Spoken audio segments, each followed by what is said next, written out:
Welcome to the Building Texas Show, where we find the leaders behind the businesses and organizations driving progress in Texas. In each episode, we share the stories of innovators, entrepreneurs, and leaders committed to evolving Texas into its next era. I'm your host, Justin McKenzie, your guide to help you think about how to engage in the movement and support building Texas across the entire state. Founded by German freethinkers determined to find freedom from dictatorial monarchies and clerics, Comfort, Texas remains an unincorporated census-designated area today. To that end, Comfort residents and businesses historically relied on community support and a spirit of the possible to be successful. To this day, Comfort is a place where people gather, they celebrate, and tap into the essence of the earliest settlers of the Texas Hill Country. Comfort is known in the region for its annual Christmas in Comfort celebration and is an ideal spot for tourists and weekend travelers wanting to experience the magic of the Texas Hill Country without the crowds.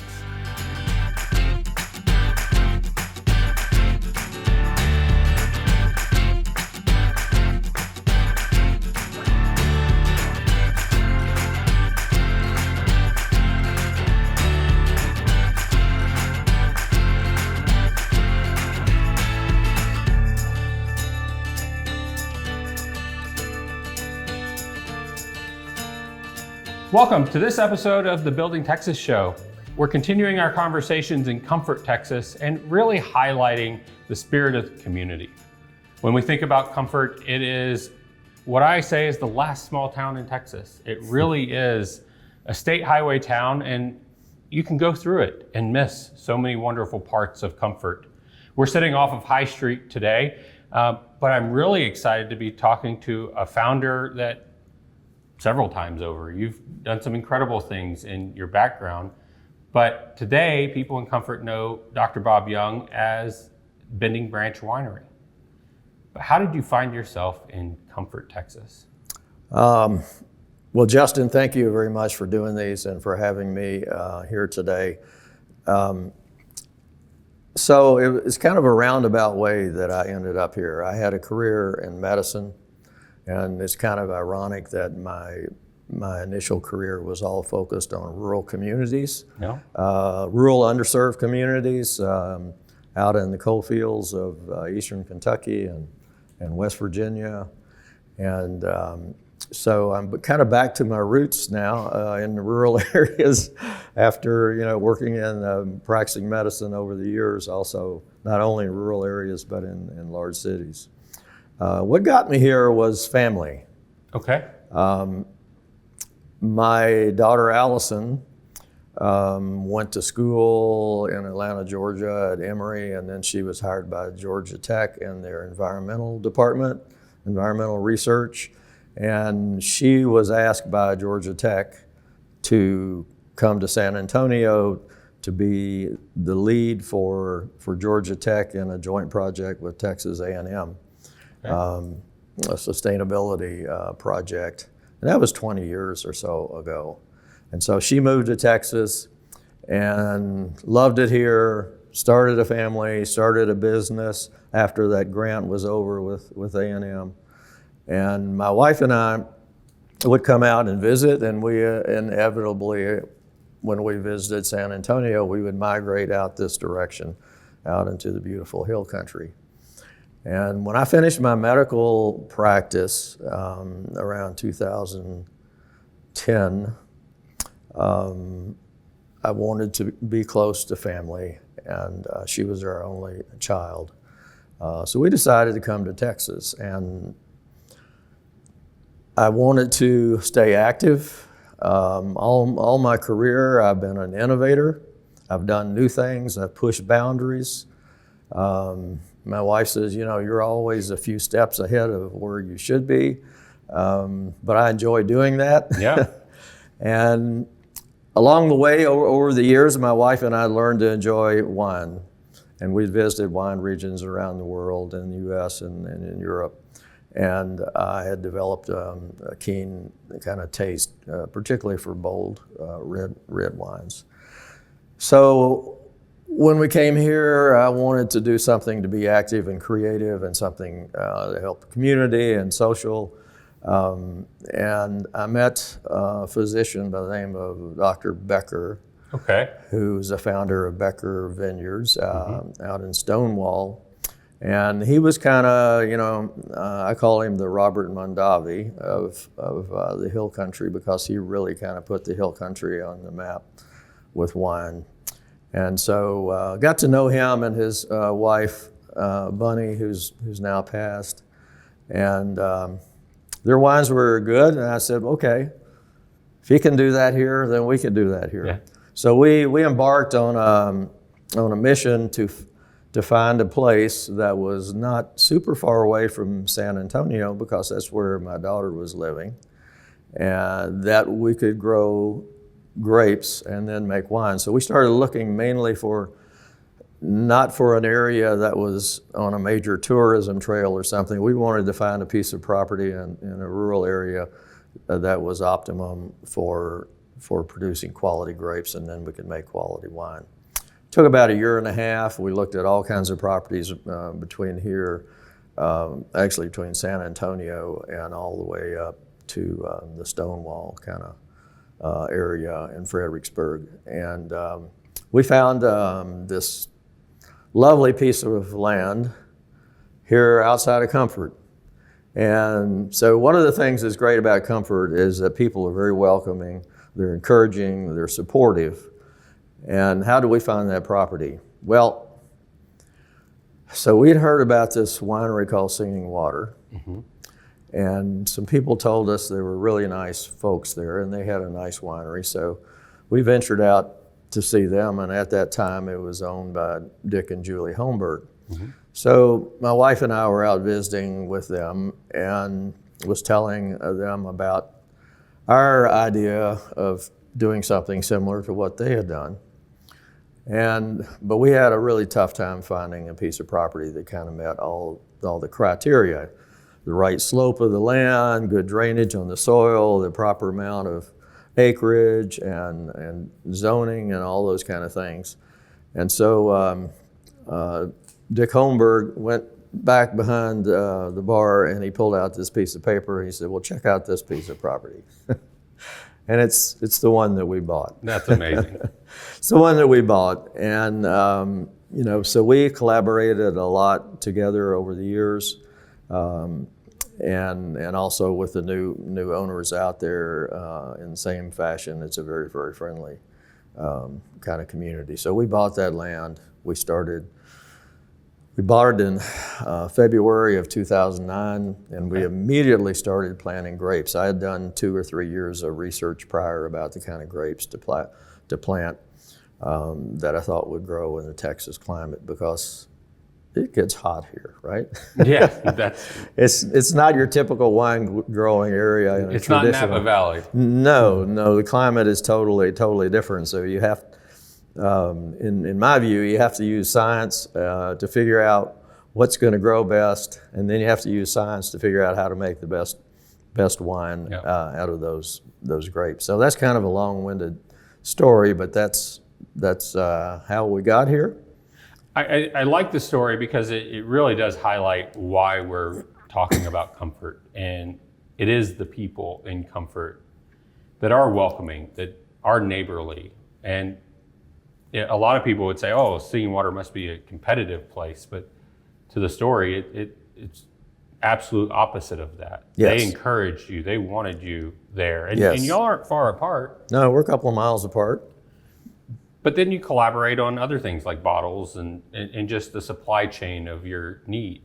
Yeah, we sometimes help them find some grapes, because we now are pretty well known all across the state of Texas. We work with over 20 different vineyards, all the way, from up in the high plains to the central areas of Texas to even out in the Davis Mountains. So we get fruit from all over the state now. That's incredible. We have a former commissioner in this county that does some grapes with you, and he enjoys that thoroughly. Oh, absolutely. Don Durden he's absolutely a wonderful person and was a great commissioner for us in Kendall County. And he's a great grape grower now. He has 4.5 acres roughly of Malbec, which is one of my favorite grapes.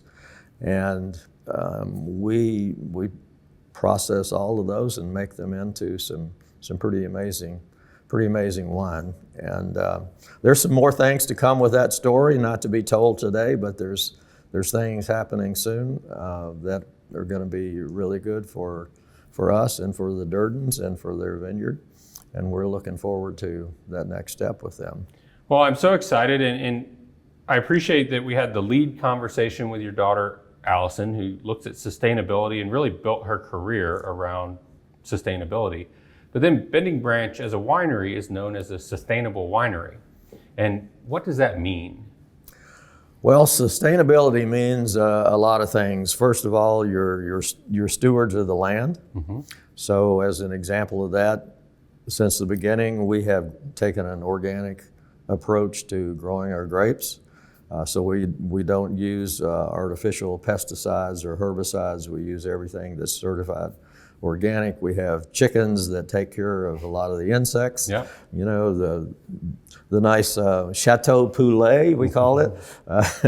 The chicken house is right next to the vineyard, so they're out there doing the work on the insects. It's good for the soil too, I think. It is, absolutely. We have bat houses that help take care of the insects as well. So we try to take care of the land. Another part of the sustainability is using materials that are nearby your community. So, for example, we have now multiple buildings on the property where winemaking buildings, wine storage buildings, tasting room, a couple of homes, etc. And we use rock that's quarried out of our own land to build those buildings with. So that's also a very sustainable thing.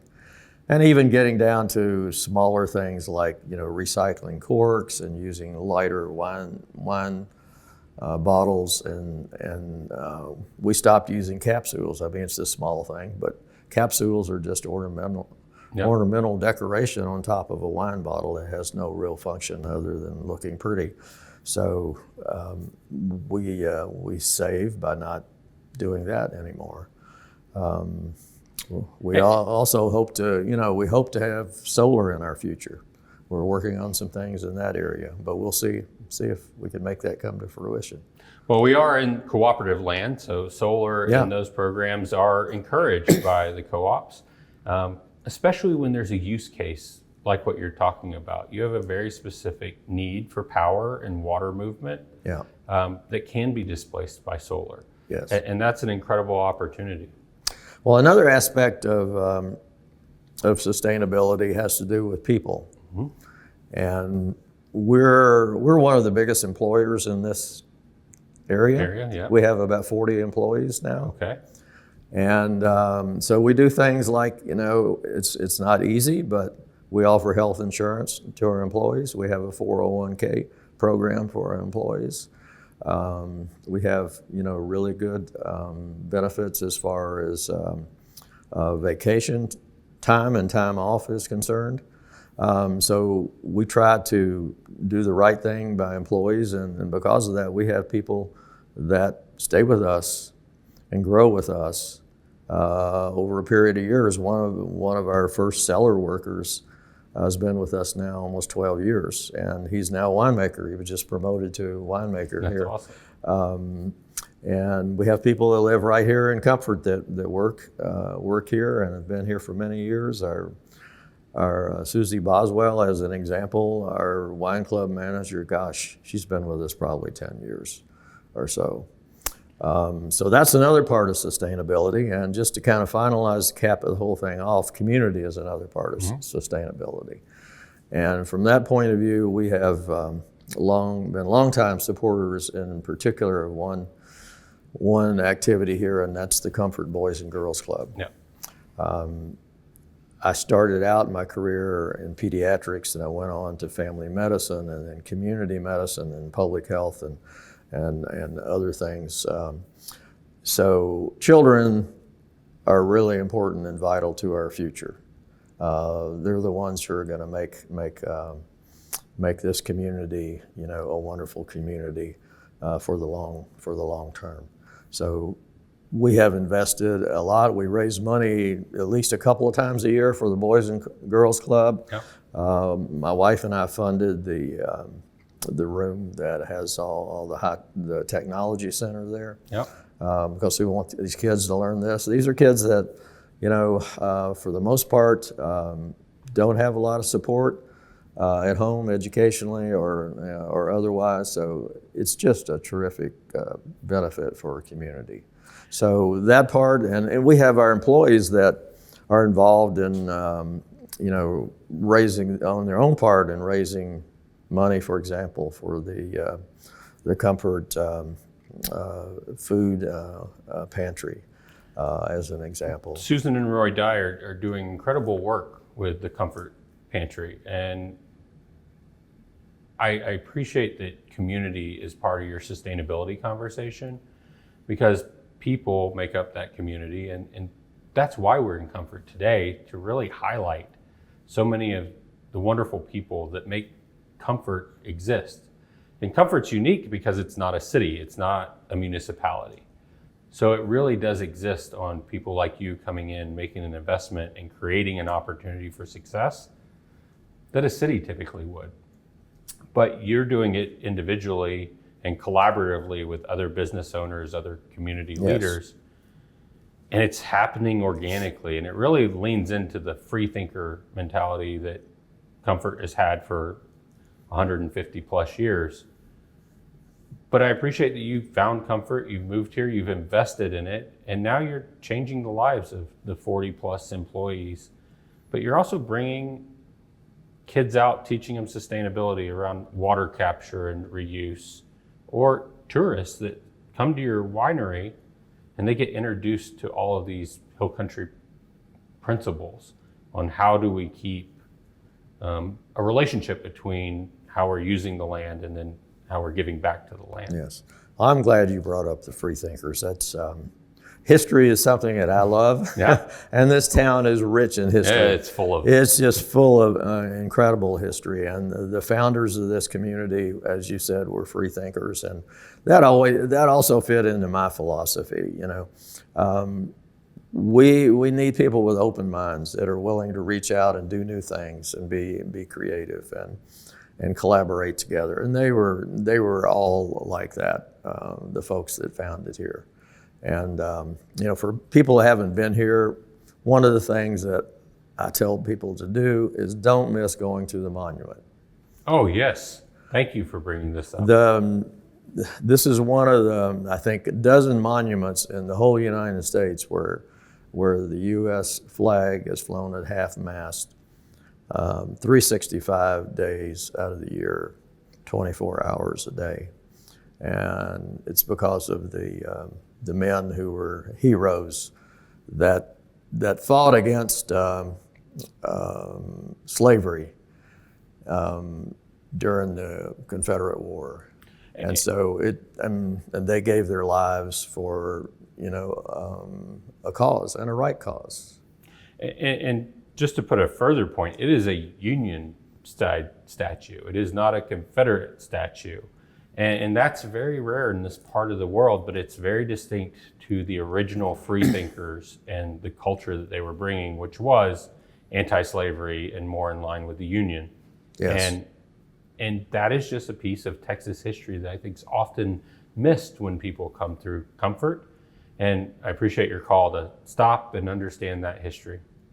Yeah, it's too frequently missed, and it's a really important historic site, recognizing what the founders of this community did. And that founding free thinking mentality is carried all the way to people coming into the community like yourself that embrace that spirit. Because without municipal systems in place, it does take individuals. And that means individuals give more equity too. You make bigger investments in the community than other people can or would, because you're investing in your people, your 401ks, health insurance, things like that. Those are investments from a business owner and an entrepreneur that are often just assumed to be table stakes, assumed to be there in modern employment.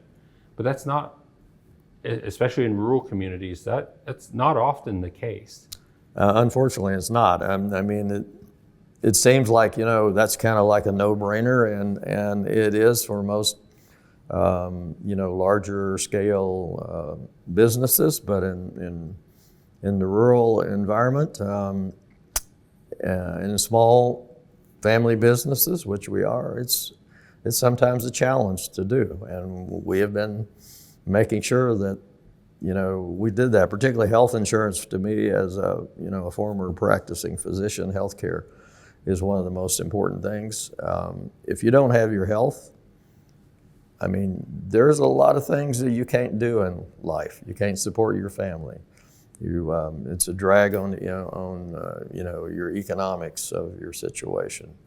You lose your independence. You do. So to me, it's a key component of sustainability. And the other part of people in this type of community is the nonprofit. And I appreciate that you talk about the Boys and Girls Club. That creates an opportunity for so many kids to have access to digital future, because at home they might not have a TV, let alone a computer or an iPad that is really going to be the future of work in so many ways.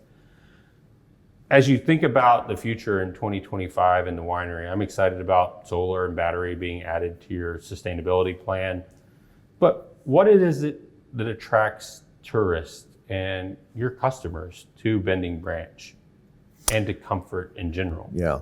Well, to start out and talk about Bending Branch, what draws customers to us? And we're out of the way, right? Yeah. We're not on the big highway outside of Fredericksburg where there, a winery on every block, so to speak. You have to come here as a destination. What brings people here are a couple of things. One is we make outstanding wine. We really focus on quality. Wines made from Texas fruit. And that is can be challenging at times, not to get in the weeds too much, but the heat in our climate does not allow grapes to ripen as well as they would. You mentioned Napa Valley or Bordeaux or some of these other classic wine regions around the world. And to still make the kind of wines that will compete with those, you have to get creative. You can't just do it the same old way. At least that's my opinion. Yeah. So I'm a scientist. I had a chemistry degree in college, chemistry in medical school, and then I went to UC Davis to get my winemaking certificate there at the best program in the country, and I learned wine chemistry. So you have to work with the chemistry to make really outstanding wines, in my opinion. So I've done research here ever since I started in 2010. What I call is not academic research, but is more commercial level research, applied research. And we've come up with some different methods that are able to get more flavor and more color and the compounds into the wine that allow the wine to age longer period of time. So people who come out here, a lot of them are very surprised when they taste our wines. I've heard this 1,000 times. I've never been to a winery where we've liked every single wine that we've tasted. So it's all about the quality of the wine and the quality of the service. We try to treat everybody just like family, just like you were coming over for dinner. Yeah. So those two things, that's what brings people out to Bending Branch.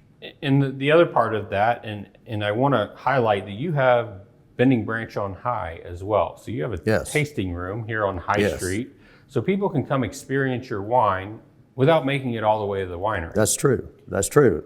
But I really want to encourage them to find you here, but then take the drive. Yeah, it's not a far drive. No, it's 3.5 miles out of town. So, it's 6 or 7 minutes away. But you have to know where you're going because it's not immediately visible on the one highway that goes through. Yeah. Similar to High Street. You have to know to get off 27 to find High Street in Comfort and to really discover. Exactly. And we want to make Comfort visible because it is the people. It is the creative retailers and artists in that community that really makes Comfort special in my mind. And it's collaborative. You can't be competitive in this community. It just won't be successful. It's very collaborative. You mentioned the tasting room here in town. So when I first started Bending Branch, I got my training at UC Davis academically, but it wasn't real hands-on. So I knew the academics, but I didn't have a lot of experience in actual winemaking. So what do? My thing was, I need to have a consultant who has a lot of experience in making wine, making good wine. And I met Greg Stokes from California, who had been making wine for about 30 years at that point, and it was an outstanding winemaker, and hired him as a consultant actually a couple of years before we opened up. And he had a very small boutique winery called Ursa Vineyards out in the Sierra foothills in California. And so when we first started, it's hard for people who haven't been in the business as long as we have to understand. But back when we started in 2010, there was a dearth. There was very few Texas vineyards and not much fruit. And what fruit there was taken up by people who had been in business for some time. And Beckers, et cetera. Yeah, they had the contracts. So a sustainable business model can't be all cost and no revenue, right?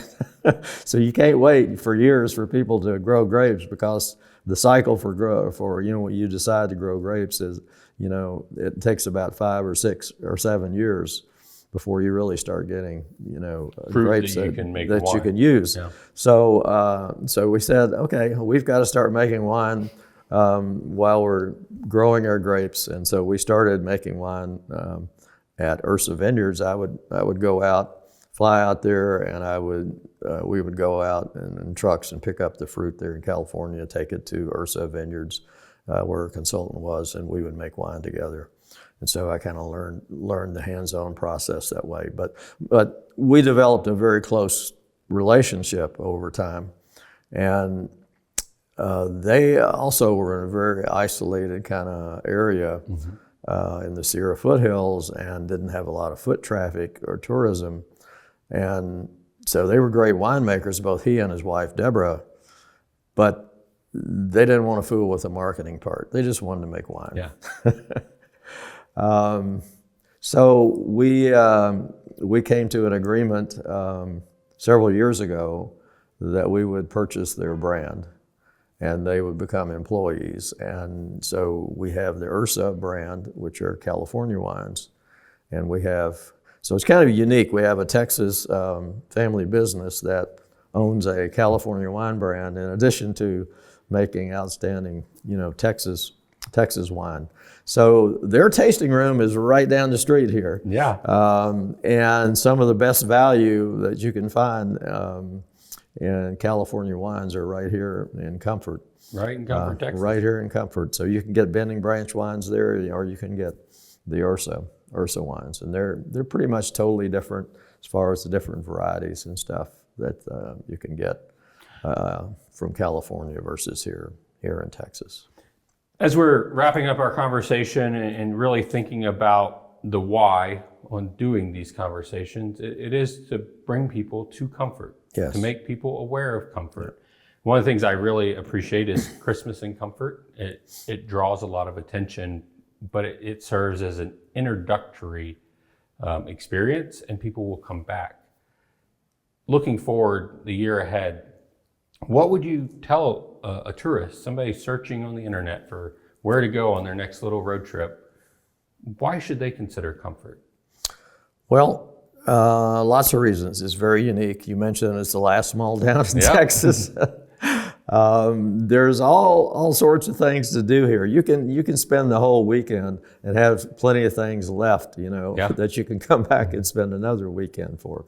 But we have wonderful entrepreneurs here that have, unique products that are available. We have fine art. We have, on the other side, we have antiques. We have 4 wineries. Yeah. Here we have us. We have Ursa that we've already talked about. We have Singing Water, which has just an amazing property out there. It's just they've created an experience. Yeah, it's idyllic out there, and they've been in business way over 20 years. Yeah. And then another very unique thing is we have Newsom Vineyards, which is just other side of this block, and Nolan Newsom, who is the son of of Neil and Janice Newsom, who have about the oldest vineyard in Texas, up in Plains, Texas, up in the High Plains area, and they grow some of the best fruit there is grown in Texas. But their son uses only their fruit, and to produce wines that are sold here. So that's very unique, and also a family kind of approach and connection there. Also, one of the things that we offer that you may not even know about is we now have bourbon. I've heard rumor of this, a distillery. We have a distillery, and I didn't mention this earlier, but I'm originally from Kentucky. Mm-hmm. And I grew up right smack dab in the middle of bourbon country, about 20 miles from Four Roses and Wild Turkey, and close to Woodford Reserve, if any of those ring a bell with some. I've heard a few of these folks. So my daughter Allison, she's a master blender. Okay. And she's in charge of the bourbon program. And as you might guess, if you were a guessing person, that we also have a line not only of traditional bourbons, but we also have a line of sustainability bourbons. And that's something for another time to talk about all the sustainability aspects that goes into this. We call it our next world style of bourbons and wine. So that's all that they offer. They're, clothing shops.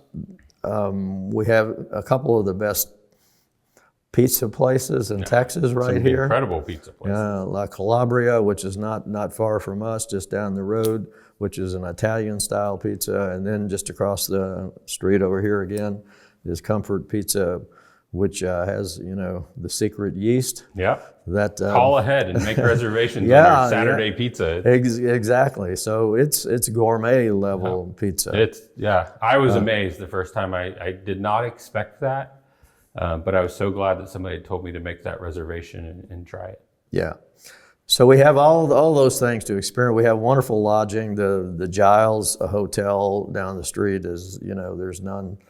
No better historic hotel in Texas than the Giles, and that kind of brings up the architecture. If you're into architecture, Alfred Giles, who had a farm outside of Comfort here, he was one of the most famous architects in early South Texas, and designed lots of the buildings here in town as well, some in San Antonio and even some in Mexico City. If we got a minute, I got a cool story to tell about Alfred Giles. I'd love to hear it. Hotel. So he lived on a farm here, and this was back in the the late 1800s, and before the advent of automobiles. And his main office was in San Antonio, and so he had to communicate with his wife because there was a lot of travel time. Well, they sent messages back and forth by carrier pigeon. That's incredible. Yeah. It's one of my favorite little stories. I don't know that I've ever heard the applicable use of carrier pigeon, but I'm thrilled to know that it was Alfred Giles that has one that I can reference now. Right here in Comfort, Texas. Well, Dr. Bob Young, I am so appreciative of the investment you've made in the community and the people, and then your support of the Boys and Girls Club and many other nonprofits locally. I would want to encourage people to get off the standard wine trail and come visit these unique wineries that are placed a little bit further south than that standard highway. And you're gonna find an idyllic experience, whichever one you end up in. I encourage all of them. They all have different things to offer, but it's always great people. It's always a community first approach, and then scientifically better tasting wine. There you go. Dr. Bob, thank you for the way that you're building Texas and making a difference here in Comfort. Well, thank you for doing this because, there's this old thing, if a tree falls in a forest and nobody's there, is to make a sound. So if you have the perfect spot and nobody knows about it, how can that be? We got to solve the marketing problem. That's right. Yeah. That's right. Well, thank you so much, and we look forward to visiting you at Bending Branch in the near future. Awesome. Thank you. Thank you.